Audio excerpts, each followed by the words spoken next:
Well, welcome everyone to today's webinar. I'd just like to begin by doing an acknowledgement of country to the country that I'm currently on. Today I'm located on the Whadjuk Noongar lands from the past, present and in the future. And I wish to pay my deep respect to all ancestors and members of their communities and to their emerging leaders.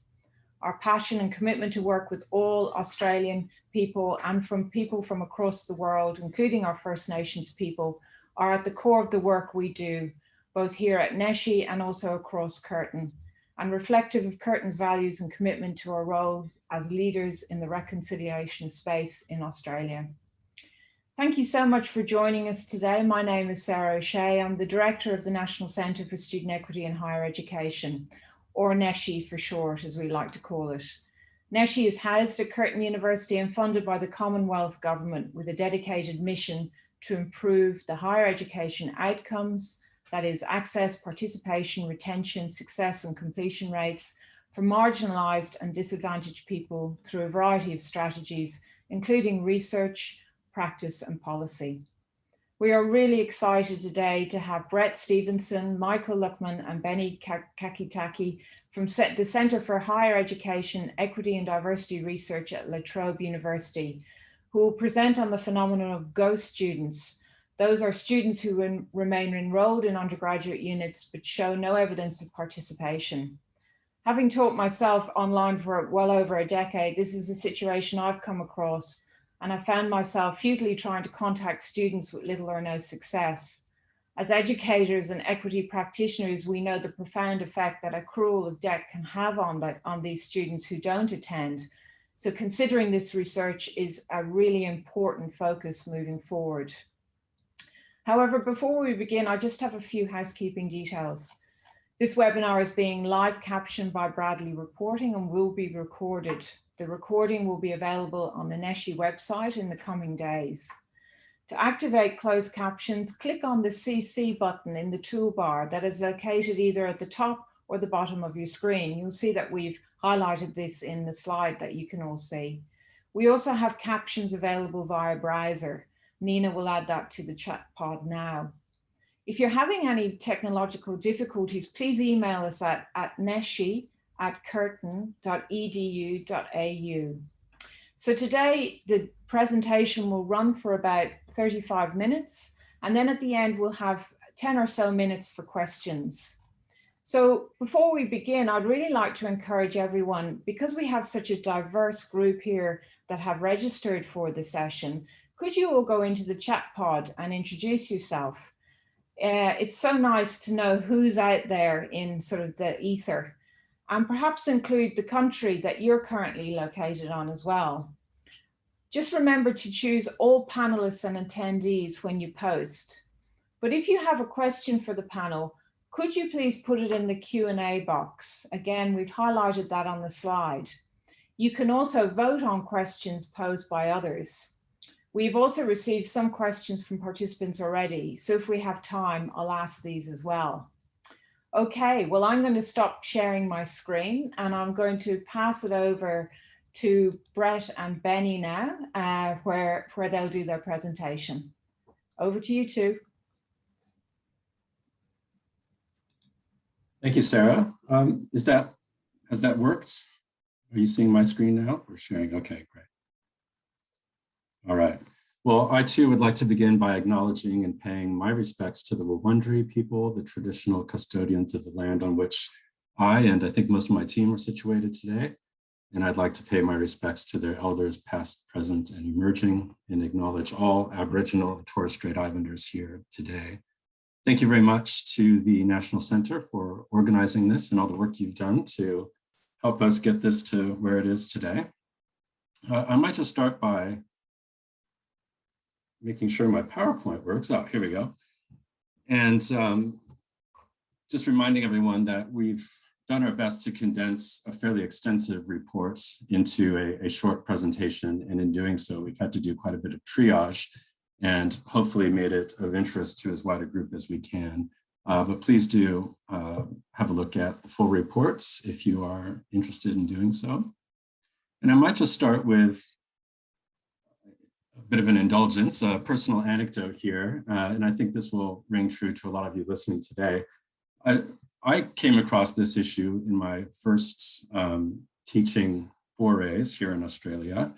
I was teaching first year undergraduate Bachelor of Arts units, and I really saw two things. I saw students who attended class, some of them quite eagerly attending class, participating in class, but who would never hand in a single piece of assessment. They were a very interesting group in themselves, very small, but a slightly larger group would be what we tend to think of as the ghost student, being those that never show up. They appear on enrollment sheets, but we never see them.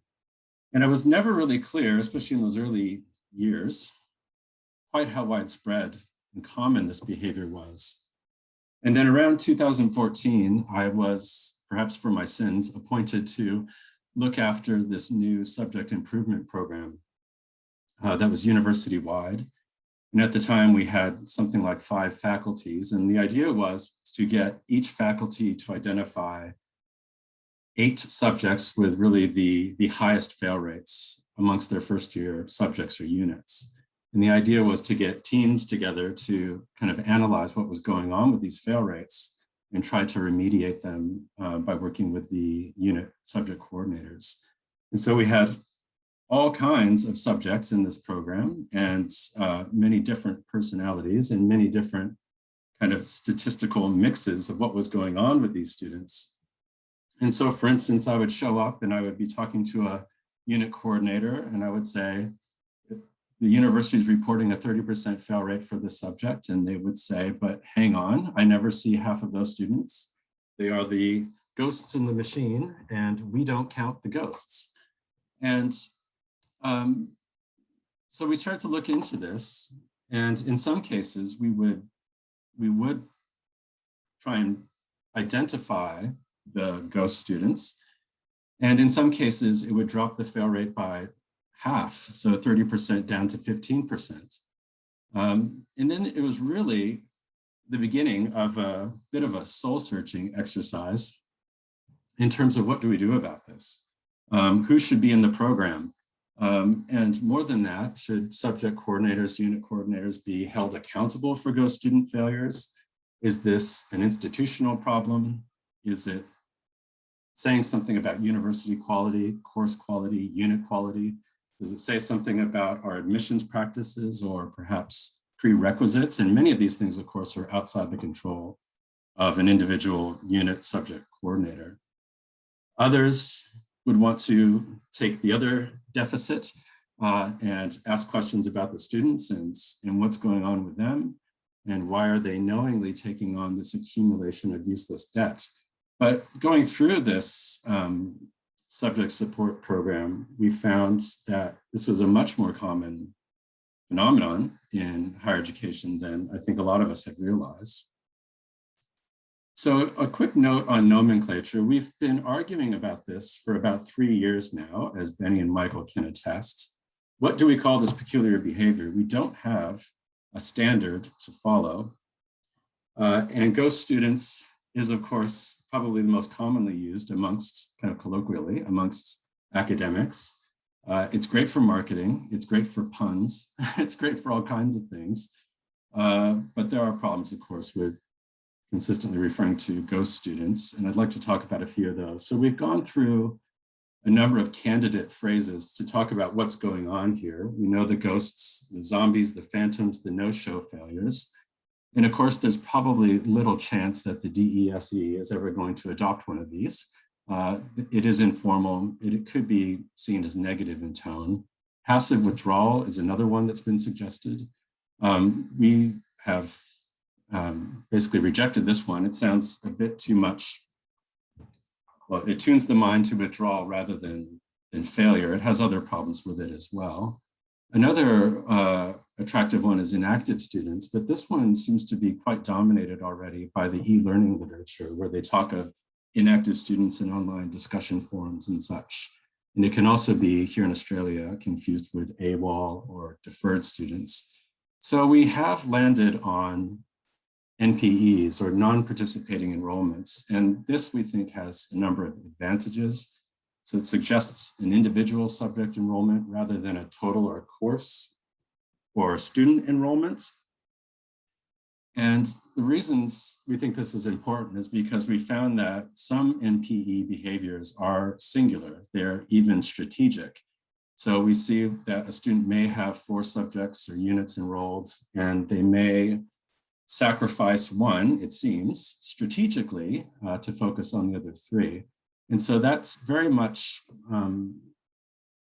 leading us to think of this as a unit enrollment rather than a student or a course level phenomenon. And it also allows us to then later, when necessary, to talk about partial or total NPEs, as we'll talk about a bit later. So after much thought, we have landed on non-participating enrollments. It avoids confusion with other terms.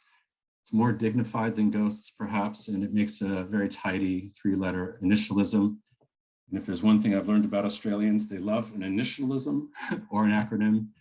And therefore, here's our kind of suggestion. Now, a bit of background on the ghost student phenomenon in Australian higher education. I think it's safe to say that unit failure is relatively common in Australian universities. In 2019, 15.4% of all domestic commencing undergraduate unit attempts resulted in a failure. And as Benny will show us, if we look at that as the percentage of students that experience failure, it's still much higher, closer to 30 to 33% in our study.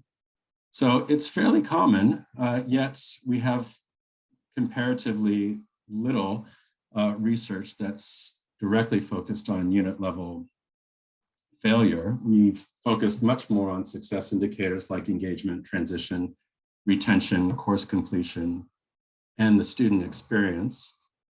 And as everyone who thinks about these things does, we must quote Pilo here, who is observed from a UK perspective and is really talking in an international context.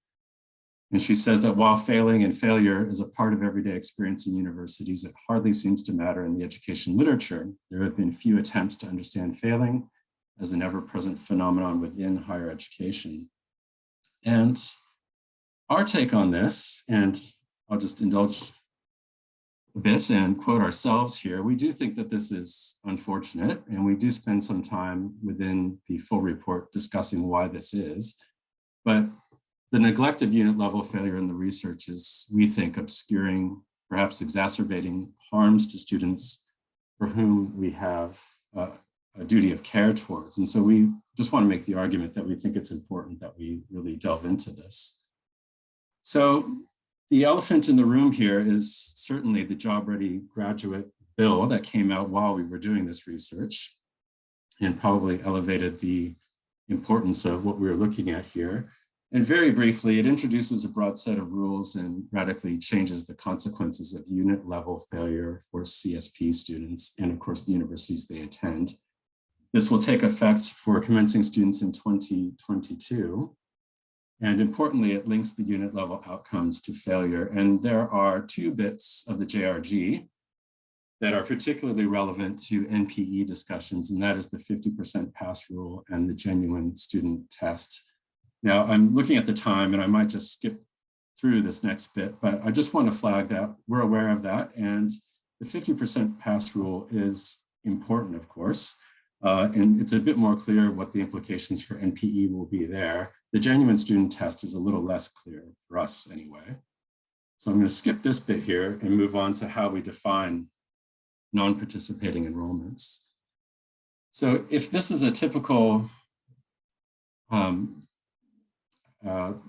pathways through typical unit outcomes, we know, of course, that there's the first census where a student can withdraw without financial penalty. The second census where a student can withdraw, the first sentence where they can withdraw without financial penalty. The second, they can withdraw without academic penalty. And then there's, of course, the academic outcomes. They can, of course, pass the unit, or they may attempt the unit yet fail without participating, without attempting any assessment tasks. And these are what we call the non-participating enrollments, the ghosts, the no-shows. And then they may attempt the unit with full participation, yet fail, or perhaps attempt it with partial or low participation and fail. These are sometimes ungenerously called earned failures. We tend to refer to them all as non-zero failures. There's more to say about the significance of the second census date, but for time, I think I'll just skip that for now and maybe come back to it if there's questions. So to be very clear, our definition of NPE results and failures is this. We define non-participating enrollments as any credit-bearing unit attempt that results in a fail grade and a numeric mark of 0. So we include only the clearest examples of unit level disengagement, where absolutely no credit was achieved by the student, no matter how small. And here is what I consider to be, at least in the top 5 of greatest charts in Australian higher education history, but this is a distribution of fail marks for our study from 2012 to 2017, commencing domestic bachelor students. And here you can see that the non-participating enrollments, the 0 failures, account for about 1/4 of all fail grades. That is not insignificant, of course. We can think of these here, the anything above 0 to maybe 35. You might want to consider those low participation fails. And then we have this interesting group, of course, where it appears that a student made an attempt to pass the subject, but marginally failed. But once again, we consider all of these non-zero failures. I want to point out just what really our high-level argument is here, and it's this, that high-level measures of learning and teaching quality, such as the binary success rate, have obscured critically important subtypes of student failure. How a student fails, we argue, is of great importance, and these subtypes of failure fundamentally matter. And you can just think the difference between, for example, the NPE side and the marginal fails. Those two things carry very different, quantitative but also qualitative differences. They carry very different meanings. It means that the likelihood of academic recovery for those two types of failures is also very different, as we found. And these different types of failures, these subtypes, require, we think, very different institutional responses, interventions, policies, and procedures. So just to be very clear about our central argument here.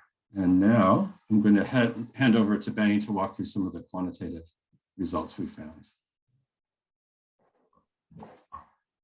Thanks for that, Brett. So before I start, I'll also acknowledge the traditional owners of the land of which I'm presenting on, which is the Wurundjeri people of the Kulin Nation, and pay my respects to elders past, present, and emerging. So as Sarah introduced, my name's Benny Kataki. I'm a senior researcher at Cheetah and one of the resident data nerds there as well. So today I'm just going to be running through quickly some of the quantitative findings of the report. It's potentially the boring part of it, so I'll be as quick as possible. So I'll start by outlining the aims of our research. Next, I'll just talk a little bit about the data and methodology, and then I'll go through a few of the key findings of our study. So we had 3 primary research aims for this project. So first, we sought to quantify NPE as a phenomena and compare and contrast it with what's conventional unit failure. Second, we wanted to examine whether student equity membership was associated with NPE behaviour. And third, we wanted to know to what extent NPE behaviour might be associated with course retention and 6-year completion outcomes. So I'll just get you to go to the next slide. Thanks, Brett. So the students we captured in our sample was only commencing domestic bachelor students between 2012 and 2018. So we pulled all these years into a single data set.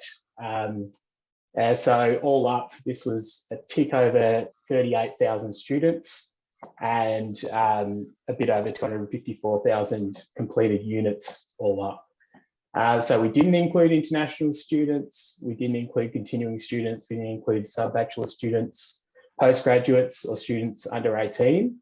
And also I think it's important to point out, because of the years we chose or the data that we could get, we also didn't really have any online subjects, which is obviously significant for people wanting to know how COVID went. So I'll get you to go to the next. Oh, sorry, Brett. Yep, great. So from this data, we ran 4 logistic regression models on the following outcomes. So the first was whether a student had registered an MPE. The second, whether a student had registered a fail grade. The third, whether a student was retained at the institution. And finally, whether a student had completed within 6 years of commencement. So we included equity indicators for socioeconomic status, regional and remote status, non-English speaking background, and Indigenous status. Unfortunately, we didn't have access to disability or first and family indicators, but that's for further research consideration. So our models did control for broad field of education and campus geography. We included covariates for gender, age, attendance type, basis of admission, and also ATAR. And so we've presented model outputs as average marginal effects. So for those not across the arcane detail of regression modeling, an average marginal effect is the average percentage point change in the probability of the outcome of interest occurring. So an example is, if our model tells us male students have a 60% probability of being retained, and our average marginal effect estimate for female students is 6 percentage points, then the model tells us female students are on average 6 percentage points more likely to be retained, and thus on average have a 66% probability of being retained, all else held equal. So just before I go through the findings themselves, I'll just flag a few notes of caution. First, measures of retention and 6-year completion don't account for transfer students. So compared to the retention and completion rates published by the government, who can track students who move between universities with the CHESM, retention and 6-year completion numbers are biased downwards. So it's important to keep that in mind when interpreting our results. And second, our data is only from a single Australian university. So it's obviously limited in what we can infer for the sector as a whole. So with that in mind, on to the findings. So what we found is that unit failure is actually quite a common experience among students. So a third of students in our sample had failed at least 1 unit in their commencing year. And this finding itself aligns quite neatly with an excellent 2019 report authored by Bernadette Walker-Gibbs and Rola Ajawi and colleagues. And so they used data from another Australian university and found that it was roughly over a third of universities also in their sample that had failed 1 or more units. So in our data, we also found MPE was also relatively common. 1 in 10 students in our sample registered at least 1 MPE. And as Brett alluded to earlier, we also found that MPE behaviour did not necessarily define the overall academic performance of students. So 8.9% of students in our sample were what we've termed partial MPE. So there was some evidence in other units that they completed that they had participated to some degree. And just 1.9 students are what we call total MPE, which is to say that every unit they undertook was an MPE unit. So I'll get you to go to the next slide. And I think in the interest of time, we'll skip that because it takes a little while to process and we can come back to it. Next one, sorry, Brett. Right, so I'll go straight through to the model output itself for the MPE model. And I'll just go here, get you to go to the next one Thanks, Brett. So I can talk to the chart. Yeah, thanks. So this is just a plot of the average marginal effects for the NPE regression model. So we've got the points here, the dots. So that's the point estimate of the average marginal effect. Then the lines, which is the 95% confidence interval. And then whether it's red or gray signifies whether or not it was statistically significant or not. So as you can kind of see from this model, potentially not, because it is a little arcane. We found no adverse effects for low SES, regional remote, or NESB equity groups. But importantly, we did find that Indigenous students were on average 7.8 percentage points more likely to register an NPE than non-Indigenous students, which is quite significant. And Brett's going to speak to that later. Part-time students was also a large risk factor, and NPE risk was inversely related to ATAR. So next one, thanks, Brett. So looking at our retention and completion models, we found that NPE overall was a major risk factor for both models. And also, interestingly, in concordance with many other studies of retention and completion, part-time study was a large risk factor even after you accounted for commencing year academic performance. So next slide, thanks, Brett. So this is just the average marginal effects for the institutional retention model. We see that NPE is associated with a 10.1 percentage point decrease in the probability of retention. Again, no adverse equity effects. NESB and low SES students are actually at a higher probability of retention. And again, as mentioned, part-time study associated with a 23.4 percentage point decrease in the probability of retention. So next slide, thanks, Brett. And so this is a 6-year completion model. Again, NPE, big risk factor for non-completion. It increased the average risk by 27.4 percentage points, the risk of non-completion. And again, we see no adverse equity effects, except regional remote students actually have slightly higher likelihood of completion within 6 years. And as mentioned, part-time study, a large risk factor for non-completion. Thanks, Brett. Next one. So I guess the next question is, like, what do we do from a quantitative perspective to improve the evidence base? Well, first cab off the rank is we need more data from more universities so we can get a better picture of what NPE looks like from a sectoral perspective. We also need to know why students are engaging in this behaviour, and that takes things like qualitative and mixed method studies that can draw on the experiences of students themselves. So that's me. I'll hand the conch back to you, Brett. Thanks. Thanks, Benny. So in the full report, we have a fairly extensive discussion of the findings, but for the purposes of today, we're really just going to speak to the recommendations. There are 9 recommendations that we landed on in the end.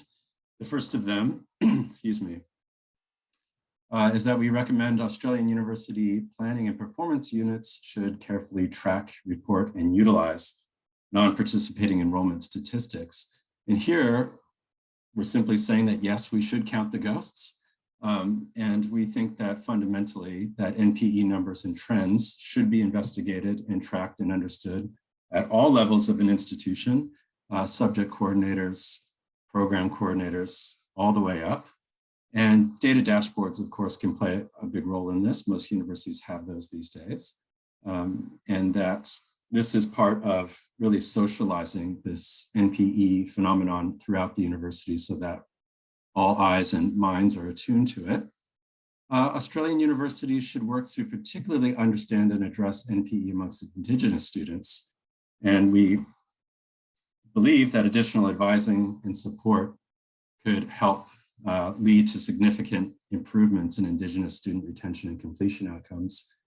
There are really 2 things that we should really focus on here that we think come out of just this study that needs to be replicated, but two critical findings. And one is, if not for NPE results, the rate of failure for Indigenous students would be near parity with the rest of the university population. Another way of saying this is that the non-zero failures in this study are currently near parity.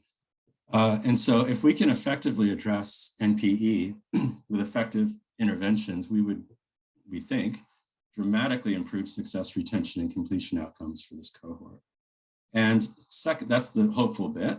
The worrying bit is this, and that is that the JRG, the 50% pass rule, in combination with higher rates of NPE, is likely to have an outsized impact on Indigenous students. And we think this is rather urgent, and I hope universities around the country are tuning their minds to this and thinking through what we can do to address this, at least the risk that the JRG will have an outsized impact. So I just want to call out those two things briefly. Recommendations 3 and 4 are really of a piece, and that is that we argue Australian universities should adopt a grading scale that captures this full taxonomy of student failure, and that grading scales and policies should be reviewed to capture, again, NPE and other important subtypes of failure. And in saying that, many universities do. They do this already. It would be a fun afternoon exercise to pick your 3 favorite Australian universities and have a look at their grading schemes and ask yourself, are they capturing NPE-like grade descriptions? And like I say, many of them do. Many of them have a problem where they have too many descriptions that sound very much like NPE results.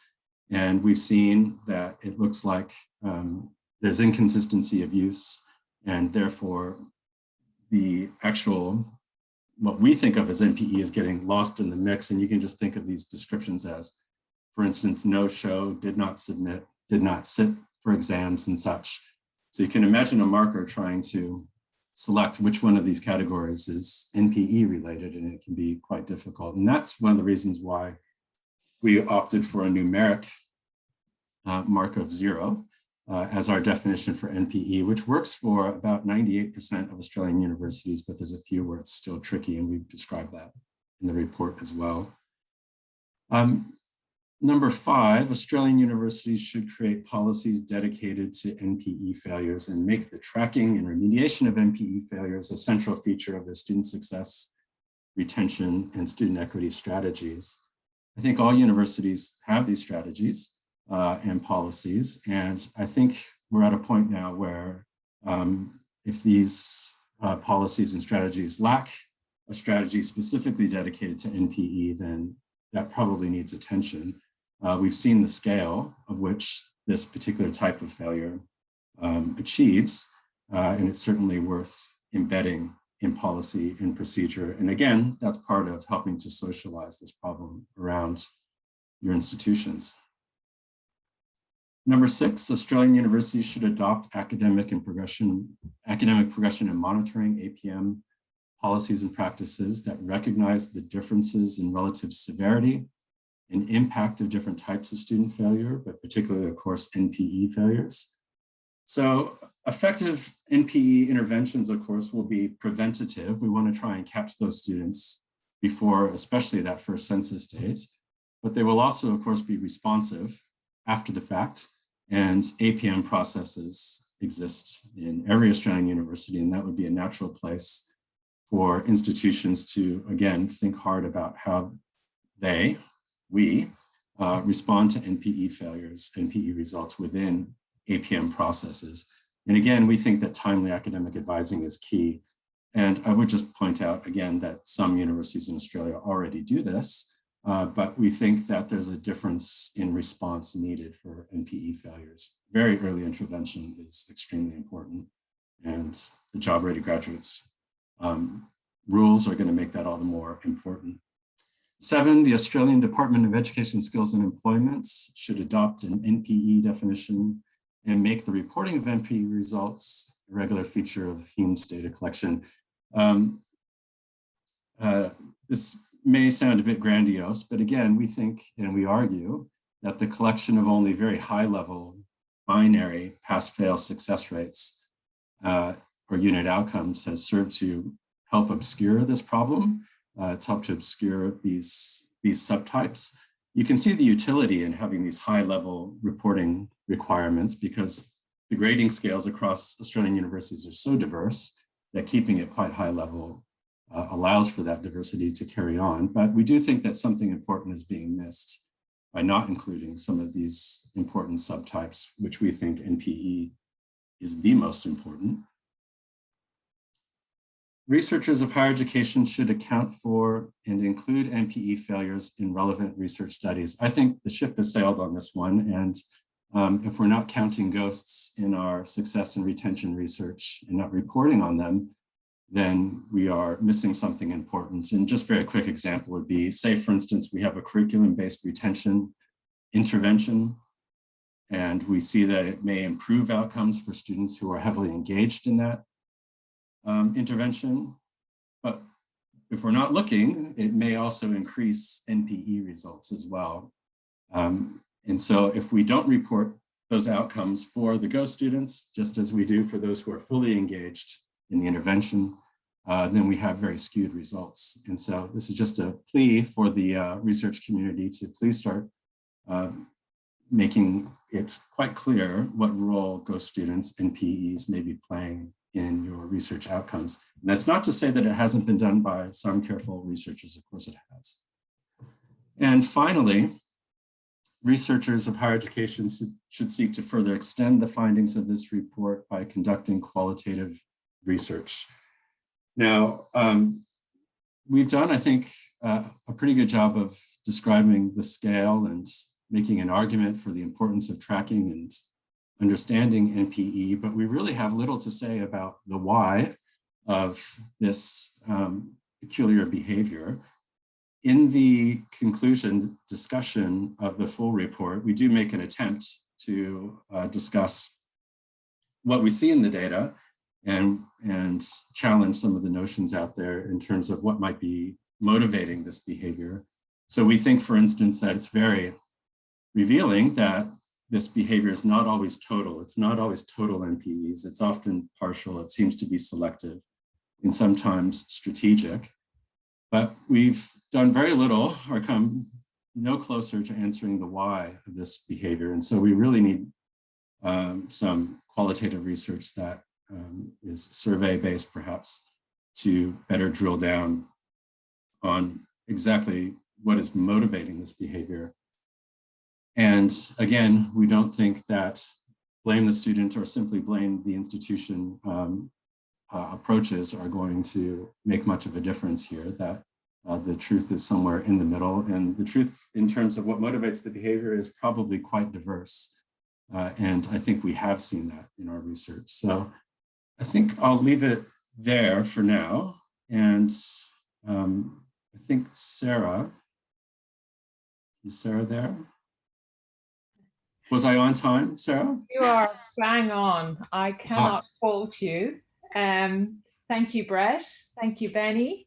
I believe Michael's going to join us as well for the Q&A because we've had a lot of action in the Q&A area. And just to remind everyone that if you'd like to vote for any questions or indeed add your own, please go into the Q&A and vote up the questions. But I'll kick off questions now.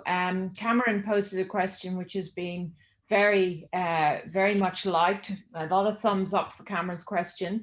And he asked, did you look at engagement metrics such as LMS access in association with NPEs? I'll take that. Yes, we did, and we have in the past. Part of our work is predictive analytics, actually, kind of our day job. And so we've been quite interested in trying to predict by sifting through the digital dust who's going to ghost us and who isn't. And we found basically the bottom line there is that LMS data is necessary, but not sufficient to predicting eventual ghosting. And the shortest kind of summary point I can make there is that I think in one group of students that we looked at all of the students who were inactive in LMS up till week 5, up till the first census. And we asked how many students will eventually pass of those students who were completely inactive. And the answer was something like 20 to 25% of students are late bloomers in the subject and will motivate and actually pass the subject. That makes it very difficult for us to have kind of an equitable or I think totally effective intervention pre-census. Now, that's not to say that there aren't things we can do, but there's other data points that we can supplement with that. For those of you who are interested in the predictive analytics stuff, probably very quickly, the best predictor of future NPE or ghosting is past NPE or ghosting. And so that makes it harder for us to predict what's going to happen with a commencing student as well. Other universities are doing this. I've been contacted by a number of universities who are interested in this question of intervening early and again, using some form of predictive analytics to try and catch these students so they can be advised one way or another. So I hope that answers the question. It's a good one. Yeah, no, I think that does. I think LMS data needs to be very much contextualized as well from my own experience of teaching. So Catherine also has a very popular question. Catherine was quite interested about part-time as being a risk factor and makes the point that this is something that we as academics and support staff suggest to students, or indeed we often impose on them when their progress does become problematic. Is this then bad advice? Should we really be doing that? So I guess the thing to mention is a lot of these studies around retention and completion are observational. So they're not actually nailing down much in the way of causation. So the causal relationship could go the other way, right? Like does part-time study cause low rates of retention and non-completion? Or if you're already at risk of low rates of retention and non-completion, are you more likely to engage in part-time study? So it's kind of like a call to arms to get better at this kind of causal evaluation. But it's a kind of a student contextual call, I'd argue. For some students, it makes sense to go part-time, even if it is, a little bit higher risk for them to leave the institution. Yeah, thanks, Benny. Alex has also read ahead a little bit, and he had I'm assuming so he or she, sorry, had a question around suspicions or thoughts on the reasons for NPE behaviour, particularly for Indigenous students. Why are they a particular group in this study?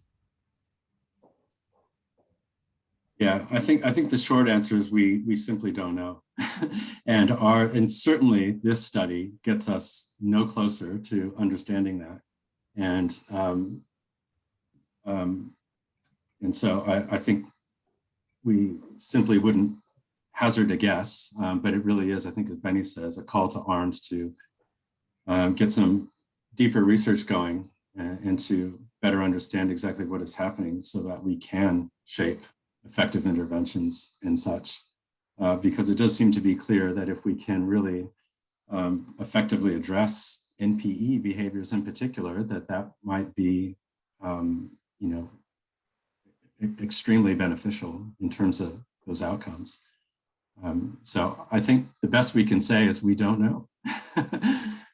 Fair. And I guess just linking to what Brett said earlier about the LMS data, I think we as researchers would prefer maybe nudge interventions, positive interventions, maybe to encourage students to resume their studies or encourage them to think about the status of their enrolment rather than something more draconian around, unenrolling or forcibly unenrolling students or anything like that.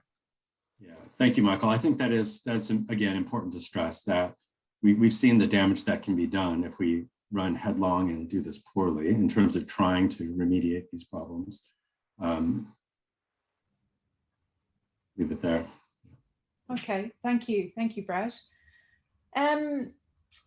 Did you notice any particular breakdown related to specific programs or disciplines or particular faculties in your research?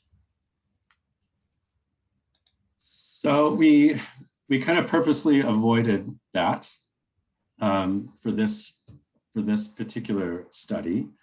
I would say that we do see it. For instance, well, I don't want to say too much, but we do think that, you know, higher rates of NPE are likely linked to things like certainly online learning. Even that is odd, and I think those listening would find it interesting that, you know, thinking of our NPE definition in that it's zero, right, a zero return. And we can actually see over the years with the introduction of blended learning, so a greater LMS component to the subject, and that means early assessment tasks that are probably LMS-based quizzes, we can actually see the NPE rate ticking downwards over the years as more and more blended learning comes in. But we also know, simply by chatting with people around the country, and as you mentioned, Sarah, that NPE rates are very high for online learning as well. So there's something of a paradox there. That's strictly online learning. It tends to be much higher, it looks that way.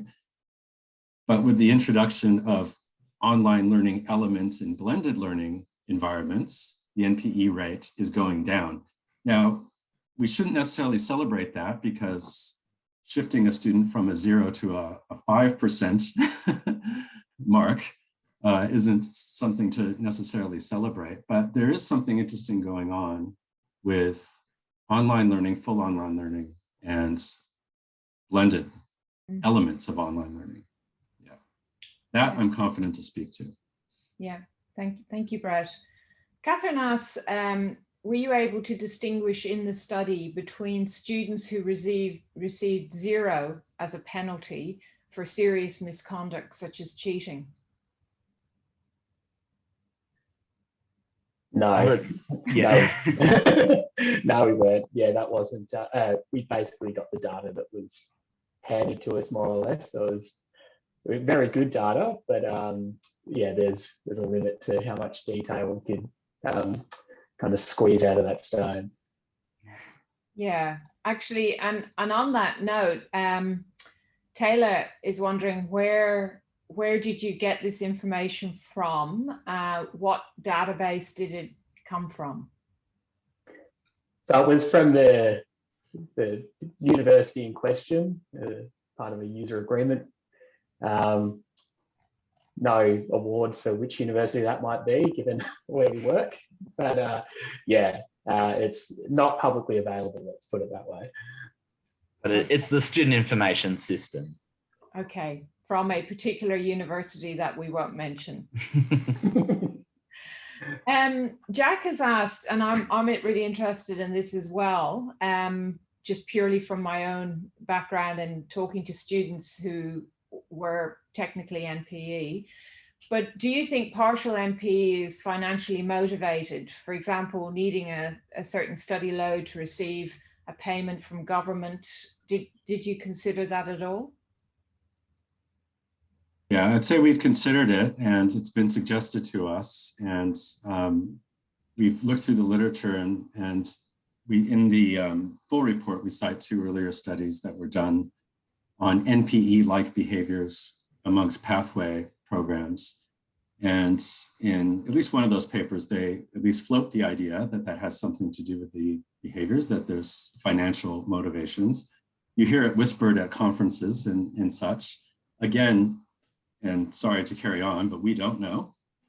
You know, over the years, and just anecdotally, and I'm sure other teaching academics listening have probably seen students concerned to maintain a full-time status.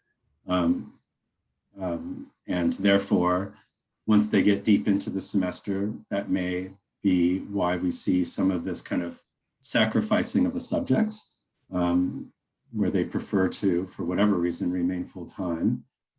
So I think, again, interesting question. We'd all love to know the answer. and we're sorry to disappoint. I just further on that. So there is, the element of student income support, but another element is the financial cost of doing the subject or the course itself. And while we didn't look at it in our study, another study did look at NPE-like behaviour in enabling courses, which often don't have upfront or any cost to the student involved.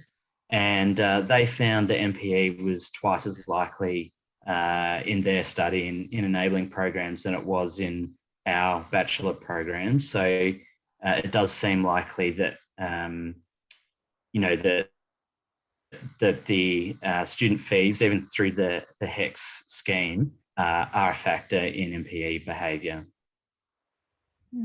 Okay, thank you. Thank you, Michael. Sharon has asked that she might have missed this, but did you find it was a bigger problem or a similar problem in first year cohorts? So, Benny, do you want to speak to that, or? Yeah, it was. And basically, a lot of that has to do, so we did look at continuing within our own institution. And basically what it has to do with is it's like a selection effect. So because you're more likely to leave the institution if you have an MPE, then over time, those students kind of filter out of the institution. So you're left with kind of second, third, fourth year students who are just, by virtue of the fact they've stuck around, are less likely to be the kind of students that also engage in MPE behaviours. Okay, thanks, Benny. I've got a question from Kathy, who says the part-time undergraduate cohort tends to be largely mature age students as well. So do you think there's a need to recognise that maybe mature age students are at higher risk of NPE?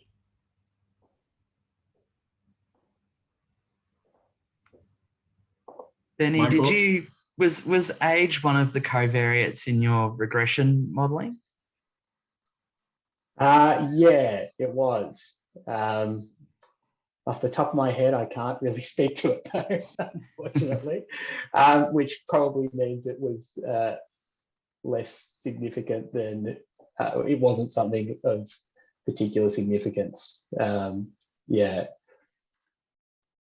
I think the theory that we've discussed around some of the motivations for MPE, particularly those that are one-off, is that students are, navigating complex workloads and are making a decision in order to succeed in maybe their other units to just ghost one. And I imagine if you have caring responsibilities or employment responsibilities on top of that, that could certainly be a factor.